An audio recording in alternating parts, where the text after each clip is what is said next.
Halo Sobat Enviro, berjumpa kembali kita di Ngalami, Ngobrol Alam Inspiratif, karena bumi perlu didengar. Di sini, podcast kita kali ini adalah persembahan dari Dinas Lingkungan Hidup Kabupaten Malang. Kita berbicara tentang isu-isu lingkungan hidup secara santai, bersahabat, dan tentunya bermanfaat bagi Sobat Enviro semua. Sobat Enviro, ada nggak sih yang pernah dengar istilah perizinan lingkungan, persetujuan teknis lingkungan, atau persetujuan teknis limbah B3? Atau Sobat Enviro yang ada di sini sedang mendirikan kegiatan usaha, baik itu kecil, menengah, maupun besar, dan kegiatan usaha itu dipersyaratkan untuk membuat perizinan lingkungan. Dan Sobat Enviro bingung, apa sih itu perizinan lingkungan? Yuk, pada pertemuan kali ini, kita bersama membahas, mengupas tuntas apa itu izin-izin lingkungan yang mungkin sama Sobat Enviro dibilang ribet kak, enggak sih gitu kan. Yuk kita sekarang ada tamunya nih dari Dinas Lingkungan Hidup Kabupaten Malang di studio kita. Tamu yang pertama adalah Ibu Ika Sari Widowati. Selamat pagi Ibu. Selamat pagi. Bu Ika ini menjabat apa Bu? Kepala Bidang Tata Lingkungan di Dinas Lingkungan Hidup Kabupaten Malang. Kalau secara ininya tadi berhubungan sama perizinan lingkungan berarti di bidangnya Bu Ika itu ya Bu ya? Iya, terkait untuk penyusunan dokumen penerbitan persetujuan lingkungan. Oh ya, siap. Kalau yang kedua narasumber kita adalah Bapak Agus Eko. Selamat pagi Pak. Selamat pagi Sobat Enviro. Kalau Pak Eko ini di Pak Agus sama Pak Eko ya Pak panggilannya? Biasanya yang kenal deket si Agus ya. Oh, kalau saya belum kenal dekat berarti ya Eko aja. Bebas. Bebas ya. Oke, Pak Agus mungkin ya Pak ya. Kalau Pak Agus di mana Pak? Saya di kantor sebagai pejabat fungsional pengendali dampak lingkungan yang membidangi tentang pengelolaan limbah B3 dan emisi.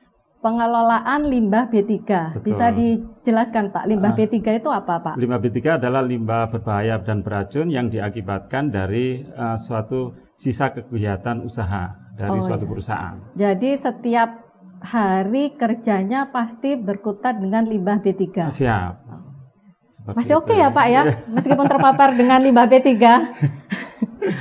Baik, kita langsung aja ke Bu Ika karena untuk awal itu setiap kegiatan usaha katanya harus mengurus perizinan lingkungan dulu. Ya, Bu Ika bisa dijelaskan ke sobat-sobat Enviro apa itu perizinan lingkungan, kemudian prosesnya seperti apa, terus syarat-syaratnya teman-teman Enviro, sobat Enviro ini apa yang harus dilengkapi untuk menyusun perizinan lingkungan. Ya, jadi bagi sobat-sobat Enviro jika ingin melakukan kegiatan usaha, jadi mendirikan suatu kegiatan usaha, maka hal yang pertama yang harus dicukupi adalah istilahnya perizinan berusaha. Jadi perizinan berusaha itu adalah merupakan legalitas yang diberikan kepada kegiatan usaha saat memulai kegiatan usahanya. Ya. Untuk mendapatkan perizinan berusaha ini ada 3 persyaratan dasar yang harus dicukupi. Yang pertama yaitu mengurus terkait dengan KKPR. Nah, apa itu KKPR ya? Itu adalah kesesuaian kegiatan pemanfaatan ruang. Jadi ini harus diurusi untuk melihat apakah lokasi kegiatan usaha itu sudah sesuai dengan tata ruangnya. Siap. Kemudian yang kedua, dasar setelah penerbitan KKPR tersebut itu digunakan untuk pengurusan yang namanya tadi persetujuan lingkungan. Kalau dulu mungkin lebih dikenal dengan izin lingkungan, nah sekarang ini istilahnya adalah persetujuan lingkungan. Jadi pada dasarnya persetujuan lingkungan ini adalah merupakan bentuk daripada keputusan dari pemerintah pusat atau pemerintah daerah kepada kegiatan usaha yang memulai kegiatan usahanya. Kalau istilahnya tadi ada istilah perizinan berusaha yaitu untuk pelaku usaha. Kemudian kalau untuk kegiatan pemerintah itu namanya adalah persetujuan pemerintah. Itu jadi namanya memang berbeda, tetapi itu sama. Jadi artinya adalah perizinan berusaha atau persetujuan pemerintah gitu. Nah, terkait dengan setelah diurus terkait dengan persetujuan lingkungan, maka ini kalau sudah diterbitkan, maka persetujuan lingkungan ini adalah dipakai sebagai dasar untuk mengurus terkait PBG. Kalau namanya PBG itu persetujuan bangunan gedung. Kalau dulu mungkin istilahnya lebih dikenal dengan IMP atau izin mendirikan bangunan. Nah, 3 persyaratan dasar ini diurus secara berurutan atau sequence. Dan ini setelah 3 hal ini sudah dicukupi, maka perizinan berusahanya atau persetujuan pemerintah tadi sudah bisa dimiliki, begitu. Nah, terkait dengan bagaimana proses untuk mendapatkan perizinan berusaha. Nah, itu setelah tadi urutannya seperti itu, maka prosesnya ini adalah untuk penerbitan perizinan berusaha ini dilakukan melalui sistem yang namanya OSS. Nah, sekarang namanya OSS RBA. Apa itu? Itu adalah Online Single Submission Risk-Based Approach. Artinya adalah perizinan berusaha yang berbasis risiko. Jadi kegiatan usaha ini dilakukan dengan melihat tingkat risiko dari masing-masing kegiatan usaha seperti itu. Itu berarti tadi di aplikasi ya Bu ya. Artinya kalau kita ngetik aja cari di Google gitu langsung OSS dia pasti keluar dan teman-teman Enviro masuk ke aplikasi tersebut. Iya. Jadi bisa mau diketik di rumah, kemudian atau di manapun ya. Itu bisa. Yang jelas kami sarankan jika memang masih ragu atau khawatir nanti salah atau keliru, maka sebaiknya bisa komunikasi dengan DPM PTSP. Jadi itu dinas yang menangani terkait sistem di OSS RBA. Dinas perizinan itu dinas ya, perizinan, Bu, ya? Kalau mungkin familiarnya seperti itu ya. Jika nanti sudah mengisi atau menginput terkait kegiatan apa saja yang ingin dilakukan, itu input di dalam sistem OSS RBA, dan terkait dengan penerbitan persetujuan lingkungannya nanti sudah terlink gitu. Jadi sudah terlink dengan namanya sistem AMDALNet. Di mana sistem AMDALNet ini adalah sistem yang dimiliki oleh Kementerian Lingkungan Hidup. Kalau dulu namanya KLHK, sekarang kan sudah berganti dengan Kementerian Lingkungan Hidup kan seperti itu. Oke. Berarti tadi persetujuan lingkungannya sudah selesai pada saat kita memasukkan data-data di aplikasi OSS tersebut. Sudah terbit gitu Ibu langsung? Ya. Jadi di dalam sistem penapisan ya, istilahnya penapisan itu apa? Penapisan itu semacam kayak penggolongan. Jadi nanti di dalam sistem AMDALNet itu sudah akan muncul kegiatan usaha itu. Penapisannya misalnya, jenis dokumennya SPPL. SPPL itu. Yang apa itu, Bu? Itu untuk yang kegiatan yang berskala rendah ya. Jadi surat penyataan pengelolaan lingkungan hidup itu SPPL. Jadi itu nanti bisa langsung terbit otomatis terintegrasi di NIP. NIP itu adalah nomor induk berusaha.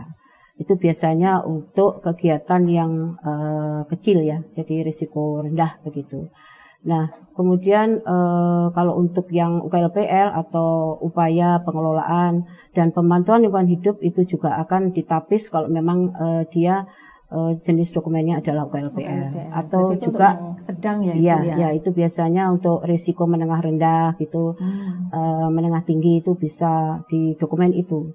Kemudian kalau AMDAL ini bisa dengan risiko menengah tinggi atau tinggi. Jadi perlu diketahui bahwa terkait dengan tingkat risiko itu tidak linear dengan jenis dokumen. Artinya walaupun kemungkinan nanti untuk kegiatan usaha ini berisiko menengah tinggi, bisa jadi dia dokumennya cukup dengan UKLPL. Nah, kemudian untuk daftar usaha kegiatan yang apa saja yang mungkin misalnya masuk di SPPL atau UKLPL atau AMDAL itu sudah ada di dalam Permen 4 tahun 2021 terkait dengan daftar usaha kegiatan. Itu sudah ditapis apakah itu dokumennya SPPL, UKLPL atau AMDAL. Nah, dengan adanya sistem dari pengurusan terkait perizinan berusaha ini melalui sistem OSS dan kemudian sudah terlink di dalam sistem AMDALNet, maka tidak perlu lagi membuka membuka pedoman manual begitu ya, karena di dalam sistem itu sudah ada terkait penapisannya kegiatan usaha tersebut. Oke, berarti memang Sobat Enviro yang sedang membuka usaha ini udah dipermudah ya, dia tidak usah melihat atau membaca mencari lagi pedomannya. Usaha saya ini termasuk usaha kecil, sedang atau menengah, tapi cukup masuk ke OSS dan AMDALNet tersebut itu sudah langsung ditapis atau digolongkan gitu ya Bu ya, dia termasuk usaha kecil, menengah atau sedang. Kemudian dia harus melengkapi dokumen-dokumen yang berkaitan dengan perizinan lingkungan tersebut. Ya, jadi memang pada dasarnya dengan adanya sistem ini digunakan untuk mempermudah di dalam pengurusan perizinan berusaha. Namun untuk langkah yang saat ini masih bisa dilakukan, jadi bagi kegiatan usaha yang katakanlah ini sebelumnya sudah berdiri, tetapi melakukan perubahan kegiatan, maka ini nanti dilakukan dengan menginput di dalam sistem OSS tersebut. Itu adalah untuk melihat apakah kegiatan usaha itu masih tetap seperti sebelumnya. Misalnya kegiatan usaha itu dulunya SPPL, tapi dengan adanya dia menambah kapasitas kegiatan atau luas lahan, maka bisa saja itu tidak jadi SPPL lagi, tetapi UKLPN. Nah, ini proses ini nantinya bisa komunikasi dengan DLH karena sistem tersebut ini hanya menapis terkait kegiatan usaha saja.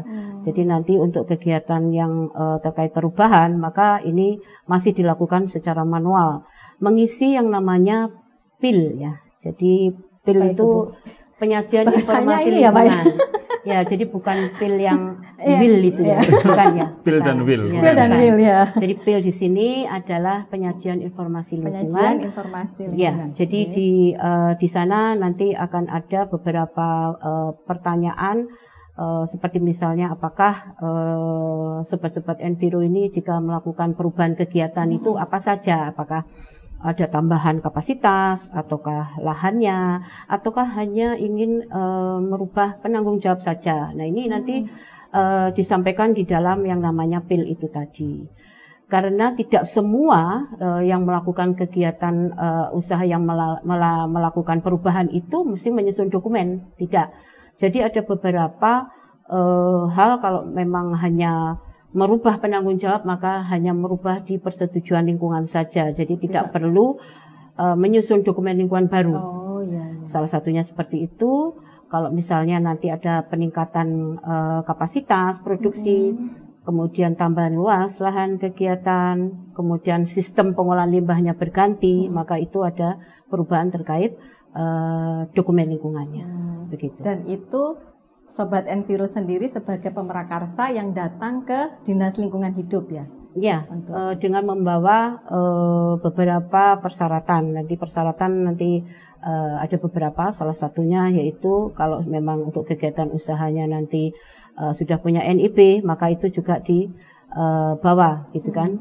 Dan juga KKPR, tadi kita sudah sampaikan kalau untuk mendapatkan persetujuan lingkungan dasarnya adalah KKPR tadi. Ya, seperti itu. Kemudian untuk di dalam dokumen lingkungan tersebut, Ibu, kan saya dengar di dalam dokumen lingkungan itu juga pasti ada syarat-syarat lain yang harus disetujui.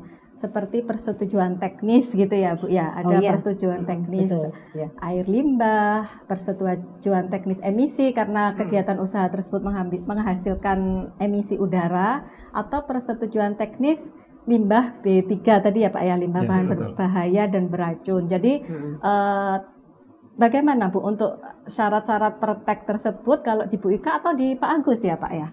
Kalau yang pertek itu ya. Jadi mungkin kami gambarkan lagi bahwa terkait dengan penerbitan perling tadi, persetujuan lingkungan tadi, yang pertama kalau kegiatan itu didapat penapisannya tadi di dalam sistem AMDALNet tadi adalah SPPL, surat pernyataan pengelolaan lingkungan hidup, maka kecil tadi, maka itu sudah itu. Jadi artinya persetujuan lingkungannya sudah terintegrasi di dalam NIB itu. Jadi sudah terbit. Berarti Sobat Enviro udah bisa melaksanakan kegiatan usaha, udah untuk selesai kegiatan gitu yang penapisannya SPPL tadi. Betul. Kemudian untuk yang kegiatan penapisan atau penggolongannya nanti masuk di dalam dokumen UKLPL tadi, maka itu harus diawali dengan penyusunan persetujuan teknis pemenuhan baku mutu air limbah. Itu kalau salah satunya menghasilkan praktek air limbah. Betul. Jadi kalau misalnya mau ada pengolahan limbah di situ, jadi ada beberapa limbah ya di situ, maka itu menyusun yang namanya persetujuan teknis pemenuhan baku mutu air limbah. Contohnya apa itu, Bu? Usaha apa itu ya, Bu? Itu usaha kegiatan yang terdapat limbah-limbah cair. Jadi seperti limbah domestik, itu kan, limbah domestik itu dari limbah rumah makan, karyawan, betul, hotel, gitu, hotel, itu iya. adalah rata-rata limbahnya adalah limbah domestik. Nah itu nanti kalau misalnya untuk pengelolaan limbahnya itu mau dilakukan pemanfaatan, maka bisa dimanfaatkan kembali misalnya untuk penyiraman tanaman atau jalan di sekitar lokasi kegiatan itu bisa. Dan itu masuk di persetujuan teknis Betul, tadi. pertek air limbah tadi. Ya. Kemudian memang ada lagi pertek seperti emisi. Kalau memang kegiatan usaha itu menghasilkan emisi, gitu ya. Udara. Ya, emisi udara. Kemudian nanti ada terkait dengan rincian limbah bahan berbahaya B3 tadi, rincian teknis limbah berbahaya dan beracun ya Pak Agus tadi. Oh itu di Pak Agus ya. Ya, begitu. Nah itu juga harus disusun dulu. Setelah itu, setelah nanti terkait pertek itu tadi selesai untuk disusun, maka itu nanti akan diintegrasikan ke dalam dokumen lingkungan tadi UKLPL. Jadi pertek ini hanya ada khusus untuk kegiatan yang ditapis, kegiatan yang memiliki jenis dokumen minimal UKLPL. Oh iya. Begitu. Jadi kalau SPPL tidak. Yang dampaknya lebih besar daripada kegiatan usaha yang kecil-kecil tadi. Ya, jadi tidak termasuk SPPL. Jadi SPPL tidak diwajibkan untuk menyusun pertek. Oh iya, oke, siap. Sekarang ke Pak Agus ya Pak ya. Berarti tadi yang disampaikan Bu Ika kan ada yang di Bu Ika air limbah. Betul. Yang di Pak Agus ada emisi dan limbah B3 gitu ya Pak ya. Bisa dijelaskan Pak pengertiannya pertek? Iya, jadi gini. Seperti yang disampaikan Bu Ika tadi. Mungkin disapa dulu Pak Sobat Environya. Hai Sobat Enviro. Jadi jadi untuk pengelolaan limbah B3 dan emisi itu memang merupakan bagian dari dokumen yang disampaikan Bu Ika tadi, dokumen lingkungan. Ketika akan menyusun dokumen lingkungan, maka memerlukan pertek emisi dan pertek limbah B3. Cuma seperti disampaikan Bu Ika tadi, memang tidak semua kegiatan usaha itu menghasilkan emisi. Yeah. Ketika tidak menghasilkan emisi, maka tidak dibutuhkan pertek emisi. Tapi berbeda dengan limbah B3. Ketika suatu kegiatan usaha itu mempunyai limbah B3, sekecil apapun pasti punya, gitu. Karena secara kegiatan usaha saat ini pasti membutuhkan baterai, membutuhkan oli mungkin ya, kemudian membutuhkan misalkan untuk insektisida, untuk membasmi nyamuk seperti itu. Itu kalau di rumah biasa mungkin sudah iya Pak. Iya. Kan kita menghasilkan ya. Betul. Baterai itu ya. Iya, itu dihasilkan di rumah tangga juga kita hasilkan. Tetapi kalau itu dihasilkan di tempat usaha, maka pengelolaannya harus melalui pengelolaan limbah B3.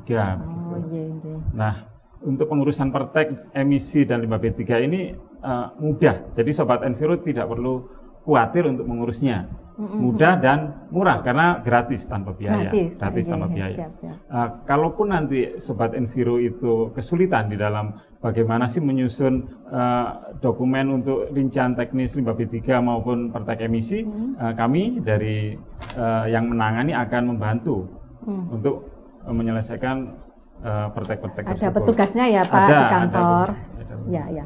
Kemudian untuk awalnya datang berarti barengan dengan barengan dengan yang menyusun dokumen lingkungan juga ke Pak Agus gitu ya, kalau menghasilkan emisi dan limbah B3 tadi ya. Seperti disampaikan Bu Ika tadi kan butuh ada penapisan. Penapisan itu fungsinya agar kita mengetahui bahwa perusahaan ini dia bergerak di bidang apa, Kemudian dokumen yang dibutuhkan apa, karena tadi ada SPPL, KLUPL, dan AMDAL. Kemudian ada kewenangan di situ. Jadi kewenangan itu apa yang kita punya hak untuk melakukan pengesahan, ya hanya untuk kegiatan yang kabupaten gitu.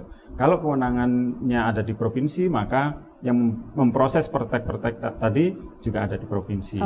Sama halnya kalau kegiatan itu kewenangannya di pusat, berarti proses-proses pertek dan rincian teknis tadi di kementerian. Tapi intinya sama semuanya. Untuk mengurus itu tidak terlalu susah. Tidak terlalu susah. Syaratnya Pak, Syaratnya tadi pertama kan kita pemohon atau Sobat Enviro datang ke kantor kami, ya. Kemudian memohon arahan dulu. Atau kalau memang bisa melakukan penapisan mandiri sendiri gitu ya Pak ya, melalui yang disampaikan Bu Ika tadi melalui AMDALNet, itu bisa dilakukan sendiri. Tapi kalau memang tidak paham melalui AMDALNet, bersurat atau datang ke kami, kemudian kita akan berikan arahan. Jadi perusahaan itu yang dibutuhkan itu dokumennya apa dan selanjutnya akan seperti apa, seperti itu. Selanjutnya misalkan nanti dibutuhkan dokumen kajian teknis terhadap pertek, terhadap perincian teknis pengelolaan limbah B3, nanti kami bantu. Bantu. Karena itu kan ada sebenarnya hal-hal teknis yang mungkin Sobat Enviro masih awam gitu. Baik dari sisi cara pengujiannya maupun dari sisi pemenuhan dokumennya seperti itu. Apalagi kalau di limbah B3 kan Sobat Enviro wajib mempunyai TPS limbah B3. Nah, TPS limbah B3 seperti apa? Itu nanti kami yang akan memberikan saran masukan supaya tidak setelah jadi terus kemudian tidak memenuhi persyaratan. Itu akan dua kali bekerja. Karena nanti tentu harus ada perbaikan terhadap TPS itu. Tapi kalau dari sebelumnya itu ada komunikasi dengan kami akan bimbing itu. Bagaimana sih membuat TPS limbah B3 yang memenuhi persyaratan teknisnya seperti itu. Intinya komunikasi, datang ke kami gitu. Siap Pak. Selalu standby ya Pak di Dinas Lingkungan Hidup petugas-petugasnya? Ya, gimana, selalu Pak? Standby. Kalau ada ya.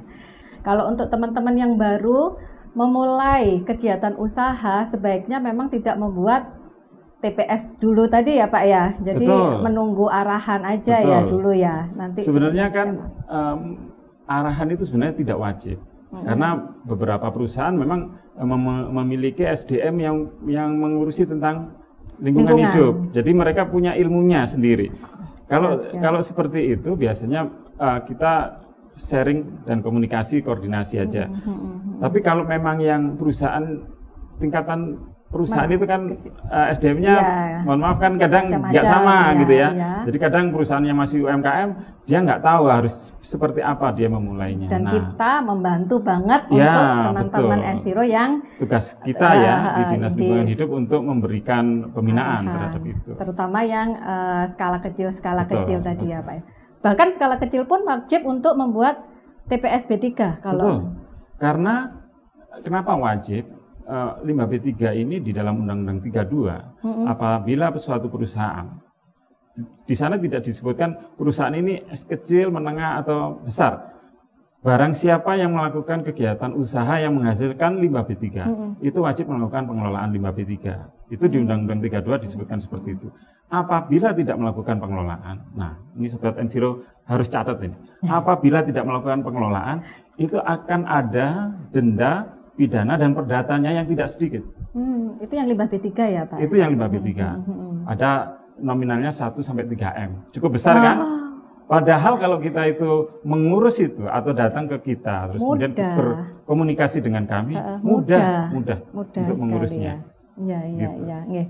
Ini catatan nih buat Sobat Enviro. Yuk kita lengkapi semua perizinan lingkungan di kegiatan usaha Sobat Enviro, datang mudah nanti semuanya pasti selesai ya. Kita ada teman-teman di Dinas Lingkungan Hidup yang membantu mengurus izin lingkungan dan pertek limbah B3 tersebut. Kalau Bu Ika atau Pak Agus selama ini nih menghadapi teman-teman di kegiatan usaha itu ada kendala nggak? Kendala-kendala yang dihadapi teman-teman yang memiliki, yang mau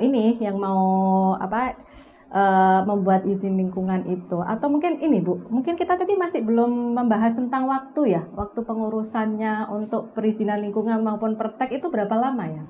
Ya, nanti ada SOP-nya ya, nanti akan dijelaskan terkait SOP untuk penerbitan itu. Jadi masing-masing ada terkait misalnya tadi yang disampaikan untuk pertek itu tadi ada, persetujuan lingkungan juga ada. Jadi menanggapi apa yang disampaikan Mbak Irma tentang kira-kira mungkin kendala apa biasanya yang kita amati gitu ya. Kebanyakan memang pemrakarsa dalam hal ini yang memiliki kegiatan usaha itu masih belum mengetahui sebenarnya bagaimana sih prosesnya ini. Jadi mungkin karena mungkin tidak bertanya atau mungkin enggan untuk bertanya karena belum mungkin dari mulut ke mulut, misal angel ribet, sebenarnya tidak gitu. Seperti yang dijelaskan Pak Agus tadi kan sebenarnya tidak ada kesulitan kalau misalnya kita memahami tahapan-tahapannya. Karena yang pertama tadi perizinan berusaha itu dilakukan melalui sistem OSS. Nah, itu kan mudah ya sebenarnya. Tapi bagi kegiatan usaha mungkin yang kegiatan usaha besar itu SDM-nya mungkin sudah ada begitu. Artinya mungkin sudah pengalaman karena kegiatan usahanya sudah lama berdiri, itu kan mungkin paham terkait dengan adanya perubahan regulasi. Tapi mungkin bagi yang mengawali, nah itu masih perlu mengetahui terkait itu. Jadi silahkan kalau memang ada yang perlu ditanyakan terkait prosesnya nanti seperti apa, biar tahu, sehingga nanti kalau sudah kita jelaskan, oh ternyata seperti ini, maka sebenarnya itu mudah begitu. Mudah, itu saja. Ya. Asal syarat-syaratnya juga sudah dipenuhi dengan oleh pelaku usaha itu ya. Iya. Kalau untuk di Pak Agus kendalanya? Sebenarnya kalau tadi ditanyakan mengenai berapa sih waktu yang dibutuhkan gitu ya untuk menyelesaikan pekerjaan misalkan pertek gitu ya, sebenarnya tidak terlalu lama, asal yaitu ketika berkas masuk itu sudah lengkap gitu ya. Ketika dokumen kajian teknisnya untuk pertek emisi masuk ke kami punya waktu 2 hari. Hanya 2 hari? Hanya 2 hari. 2 hari Sobat Enviro. Untuk memeriksa kelengkapan dokumen. Bukan 2 harinya sampai selesai. Belum. Siap. Ini kita memeriksa kelengkapan dokumen itu 2 hari. Nah, kemudian apabila dokumen itu belum lengkap atau tidak lengkap, dokumen itu kita sampaikan ke perusahaan lagi. Untuk diperbaiki. Itu kita kasih waktu 10 hari. Karena kalau nggak ada tenggat waktu ini kan juga akan menyusahkan kita lagi. Ketika kita kasih 10 hari, kalau mereka sebelum 10 hari sudah diselesaikan PR-nya tadi, tentu akan lebih cepat. Dan 10 hari itu Sobat Enviro boleh ya datang ke Pak Agus? Boleh. Pada saat dikasih waktu perbaikan tadi sebenarnya kan tidak harus datang sebenarnya. Sobat Enviro bisa berkomunikasi via WA atau IG gitu ya. Berarti nanti WA dan IG-nya tertulis boleh. Sobat Enviro ya di sini. Nanti boleh komennya minta nomor WA-nya Pak Agus dan Bu Ika langsung. Catat Sobat Enviro ya. Jadi kalau memang karena Kabupaten Malang ini kan luas ya, sedangkan pelayanan kita dituntut untuk cepat gitu ya. Jadi kalau teman-teman memang ke kantor kami itu jauh, melalui komunikasi melalui WA, telepon boleh. Jadi mengenai pertek tadi, setelah pertek tadi itu PR-nya atau saran masukannya tadi perbaikannya sudah selesai, itu proses ada di kami. Kita akan langsung buat penilaian terhadap substansi dari pertek tersebut. Setelah untuk berapa hari Pak? Untuk penilaian ini 30 hari. 30 hari. 30 hari. Paling lama itu ya. Tapi PR-nya tadi sudah selesai. Kendalanya biasanya itu dari sisi perusahaannya. Ketika kita memberikan koreksi, itu 10 hari mereka nggak balik. Tidak segera perbaiki. Atau nggak ada ini ya Pak dari Dinas Lingkungan Hidup untuk follow up? Kita akan ingatkan. Kita akan ingatkan sebelum 10 hari. Cuma kan kadang kita nggak tahu kondisi perusahaan. Kenapa mereka dalam 10 hari itu tidak bisa menyelesaikan. Padahal Sobat Enviro harus ingat ketika praktek emisi itu 10 hari waktu yang kita berikan itu terlampaui, itu mengurusnya lagi dari nol gitu. Bukan melanjutkan ya, tapi mengurus lagi dari nol.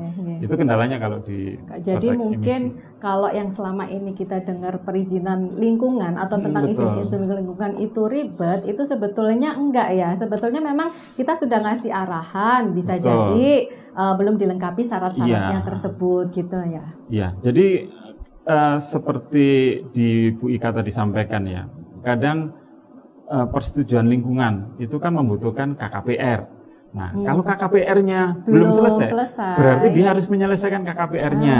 Padahal itu beda izin, tapi syarat untuk kepersetujuan lingkungan KKPR-nya harus selesai. Nah, ketika menyusun KKPR ini ada di teman-teman PU Cipta Karya. Di dalam penyusunan KKPR ini ada syarat ketentuan berlaku lagi. Ketika syarat ketentuan berlakunya untuk KKPR-nya belum selesai, mereka harus selesaikan itu. Nah, jadi kendalanya bisa jadi di situ. Apa yang kita syaratkan mereka tidak bisa penuhi ketika persyaratan yang lain juga belum selesai. Gitu.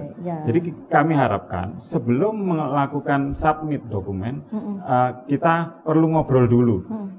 Jadi argo dari waktu yang kita sediakan ini nanti tidak terbuang percuma. Jadi ketika memasukkan dokumen kajian teknis tadi harapannya itu sudah lengkap. Kalau memang KPR-nya belum selesai, kita akan sampaikan di situ. Ini perlu diselesaikan dulu dengan Cipta Karya. Ini OSS-nya mungkin ada yang belum sempurna karena ada kegiatan yang belum masuk. Silakan ke DPM PTSB. Nah, kalau komunikasi itu dilakukan di awal, itu nanti kajian teknisnya akan jalannya lempeng karena persyaratan teknisnya sudah lengkap. Kalau jalannya lempeng tadi saya hitung 2 hari, 10 dan 30 hari. Berarti kurang lebih 1,5 bulan sudah selesai prakteknya itu ya? Iya, sudah paling lama. Kalau dia perbaikannya kurang dari 10 hari kan akan lebih cepat lagi. Jadi Sobat Enviro nih, jadi nggak perlu lama-lama untuk mengurus pertek limbah B3, pertek emisi maupun pertek air limbah. Ya, semua syarat kalau sudah dicukupi oleh Sobat Enviro itu semuanya cepat karena kita sudah memiliki SOP masing-masing di Dinas Lingkungan Hidup. Ya.